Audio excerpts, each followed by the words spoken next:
Hello friends, आज मैं आपको अनौपचारिक पत्र का प्रारूप कैसे तैयार करते हैं उसके बारे में बताऊंगी कि अनौपचारिक पत्र क्या होता है, उसका प्रारूप कैसे तैयार करते हैं। देखिए, यहाँ लिखा है बसंत कुंज, दिल्ली। मतलब ये किसका यहाँ पे एड्रेस लिखना है, किसका एड्रेस लिखना है, भेजने वाले का पता, मतलब जो पत्र भेज रहा है उसका यहाँ पर पता लिखना है। फिर नीचे क्या लिखना है, 12 अक्टूबर 2000, मतलब जौन से जिस ईयर्स को आप भेज रहे हो और जौन जिस डेट को आप भेज रहे हो वो डेट यहाँ पे लिखनी है। मतलब पत्र लिखने की तिथि, जिस दिन आप पत्र लिख रहे हो वहाँ पर उस दिन की तिथि लिखनी है।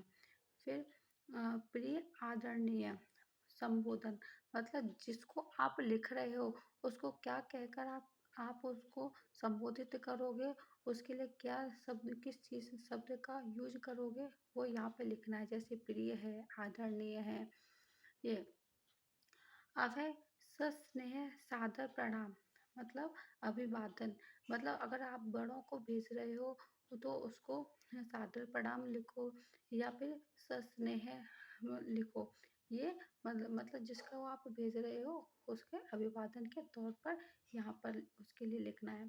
फिर लिखना है पहला अनुच्छेद, मतलब कुशलता। पहला अनुच्छेद मतलब जो आप उस पत्र में लिखना चाह रहे हो उसको कुशलतापूर्वक यहाँ पे लिखना है। फिर क्या है, दूसरा अनुच्छेद मतलब विषय और उसका विस्तार।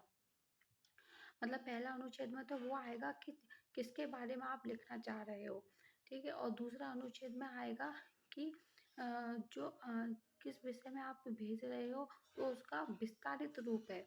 जैसे आप किसी को निमंत्रण पत्र भेज रहे हो, शादी का भेज रहे हो, तो यहाँ पर तो वो आ जाएगा, मतलब किस विषय पर है, कि शादी का है तो शादी का आ जाएगा। फिर उस शादी के बारे में क्या क्या जानकारी आप देना चाहते हो तो उसका विस्तारित रूप यहाँ दूसरे अनुच्छेद में आ जाएगा। फिर है बड़ों को नमस्ते और छोटों को प्यार। समापन, मतलब लास्ट में यहाँ पर हो जाएगा समापन।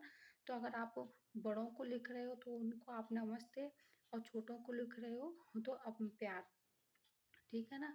फिर आएगा तुम्हारा या आपका संबंध, मतलब तुम्हारा क्या संबंध है उसके साथ में जिसको आप भेज रहे हो, तो यहाँ पे लिखा जाएगा। फिर पत्र लिखने वाले का नाम, यहाँ पर जो पत्र लिख रहा है तो उसका नाम आएगा, ठीक है। तो इस तरह से अनौपचारिक पत्र का प्रारूप तैयार किया जाता है और अनौपचारिक पत्र को इस तरह से लिखा जाता है। धन्यवाद।